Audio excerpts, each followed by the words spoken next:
नमस्कार दोस्तों 1949 के आसपास की बात है। इन दिनों में एक पुराना गीत शमशाद बेगम का बहुत लोकप्रिय हुआ था। मोरे पिया गए रंगून, वहाँ से किया है टेलीफोन, तुम्हारी याद सताती है। तो रंगून की जो एक कहानी है, हमारे आज की पीढ़ी के लिए शमशाद बेगम से मान लीजिए बेशक, लेकिन ये कहानी दास्तान बड़ी लंबी है मित्रों, उतनी ही लंबी जितनी कि आसपास के जो साउथ ईस्ट एशिया है, हमारा दक्षिण पूर्व एशिया, इसके देशों की कहानियां हैं, उन्हीं में से एक है।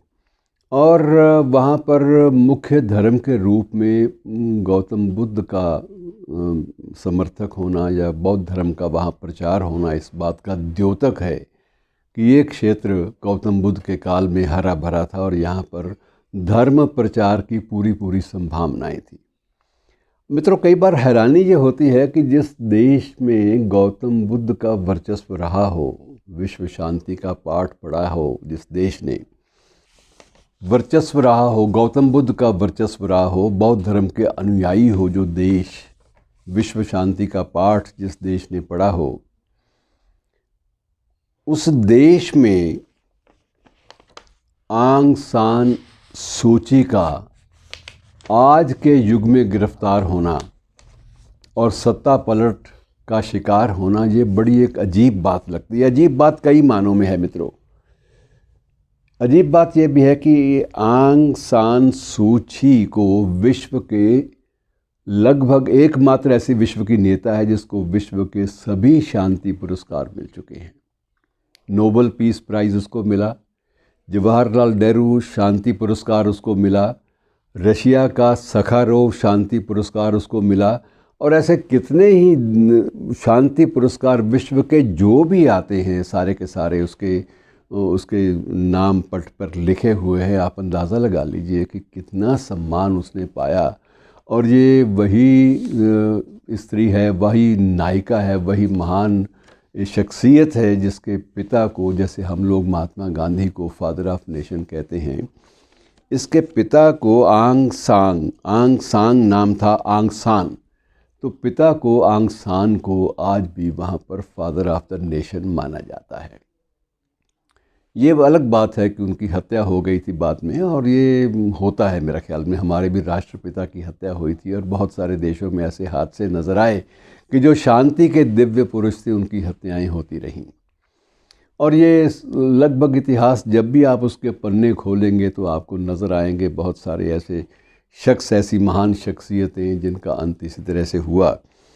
और अब इसके साथ क्या होता है ये कुछ नहीं कहा जा सकता, लेकिन ये दुखद है, दुखद इन मानों में कि एक ऐसी शख्सियत जिसने लंबे अरसे तक, दशकों तक जेल काटी हो और उसके बाद संघर्ष की प्रतीक के रूप में उभरी हो, और प्रतीक के रूप में उभर कर भी उसने को बहुत बड़ा संवैधानिक पद पाने से इनकार किया हो, लेकिन संवैधानिक पद ना होते हुए भी देश की प्रथम नायिका के रूप में उसकी पूजा होती हो, उसको एकदम से पलट देना, फिर से गिरफ्तार कर लेना, ये बड़ा अजीब सा लगता है मित्रों। अब उसे म्यांमार कहते हैं, हम लोग म्यांमार के नाम से पुकारते हैं, पुराना नाम बर्मा था। बर्मा से हमारे बहुत सारे, उस नाम से हमारी वाबस्तगी कई कारणों से है। पहली बात तो बर्मा क्यों कहा था और म्यांमार क्यों कहा गया। तो बर्मा इसलिए कहा गया कि वहाँ की जो लगभग 100 जातियाँ वहाँ पर बसती हैं, और उनमें सबसे ज़्यादा जो जिनका आधार है वो है बर्मी लोग हैं। तो बर्मी जो संस्कृति है उसी के नाम पर इस देश का नाम, पुराना नाम बर्मा था। और मित्रों, ये 1937 तक ये हमारे भारत का हिस्सा था। 37 में ब्रिटिश हुकूमत ने, ब्रिटिश शासन ने इसको अलग से स्वतंत्र देश के रूप में इसको कर दिया था, भारत से अलग कर दिया था। तो ये इन्हें वे हमारा एक हिस्सा था, हमारा अंग था उस भारत का जिस भारत पर ब्रिटिश आधिपत्य था। लेकिन ये धीरे धीरे टूटन जब साउथ ईस्ट एशिया में आई, दक्षिणी पूर्वी एशिया में टूटन जो बिखराव आया, उस बिखराव के तहत इस हिस्से को भी, इस खित्ते को भी हमसे काट कर अलग कर दिया गया और स्वतंत्र देश के रूप में ये अस्तित्व में आया। बहुत जूझा और जितनी भी द्वितीय महायुद्ध की किस्से कहानियाँ आप सुनते हैं, उनमें सब में बर्मा की लड़ाई का जिक्र ज़्यादा आपको मिलता है। बर्मा के मोर्चे, बर्मा की लड़ाई, और उन्हीं मोर्चों में सबसे ज़्यादा जो इन्वॉल्व थे लॉर्ड माउंटबेटन, जो हमारे गवर्नर जनरल थे, प्रथम गवर्नर जनरल स्वतंत्र भारत के, वो भी बर्मा से जुड़े हुए थे। और ये भी कहा जाता है कि बर्मा के एक युद्ध में उन्होंने 15 अगस्त की तारीख को विजय पाई थी, और हमारी जो तारीख स्वाधीनता प्राप्ति की जो तारीख 15 अगस्त तय हुई, इसका भी कुछ न कुछ संबंध माउंटबेटन और उनकी सोच से जोड़ा जाता है। ये इतिहास में चीज़ें अलग अलग ढंग से दर्ज हैं। बहरहाल हमारा एक और भी रिश्ता है कि ये वो रंगून जिसे यागौन कहा जाता है, अब वहीं पर हमारे अंतिम मुग़ल सम्राट और हमारे प्रथम स्वाधीनता संग्राम के महानायक बहादुर शाह ज़फ़र की कब्र भी वहीं पर है।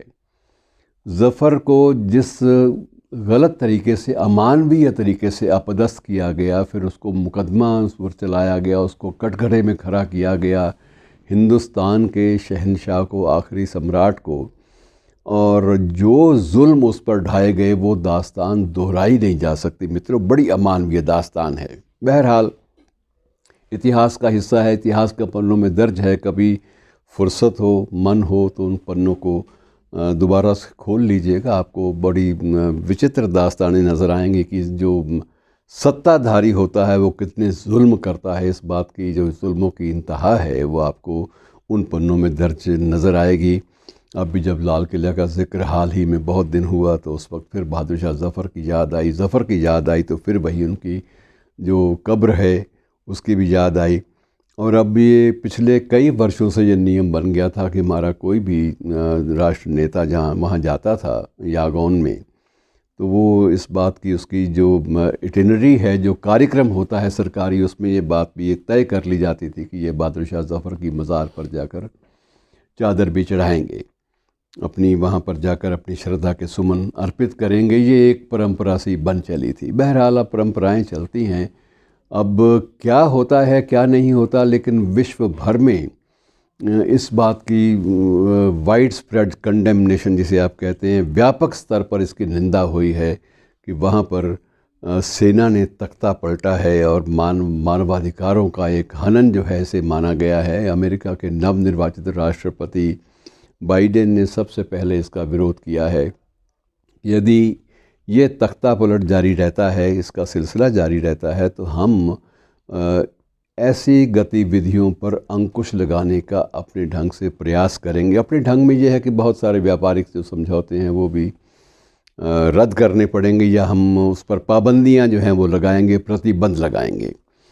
तो मित्रों, ये सारी जो किस्सा कहानी है वो सबसे तकलीफ़देह बात ये होती है कि जहाँ हम विश्व शांति की बात करते हैं, जहाँ हम विकास की बात करते हैं, वहाँ कोई ना कोई ऐसा हादसा होता है कि जो अहिंसा में और मानवीय मूल्यों में जो हमारी श्रद्धा है, हमारा विश्वास है, उसको थोड़ा सा हिला के रख देता है। और शायद इसलिए रविंद्रनाथ टैगोर ने उनका जो गीत जो उनका गाया जाता है उसमें यही था कि शांति और शांति को थाए बाबा, शांति को थाए पाबी। तो शांति की एक मसीहा को अपदस्थ करके उसको जेल में डाला गया है, विश्व स्तर पर उसकी भर्त्सना की जा रही है। आने वाला कल क्या रुख दिखाता है, क्या रंग दिखाता है, कुछ कहा नहीं जा सकता। लेकिन मित्रों, ये एक दुखद घटना है जो हमारे पड़ोस में घटी है, उसका नोटिस लिया जाना, उस पर चर्चा किए जानी बहुत ज़रूरी है। शुक्रिया दोस्तों।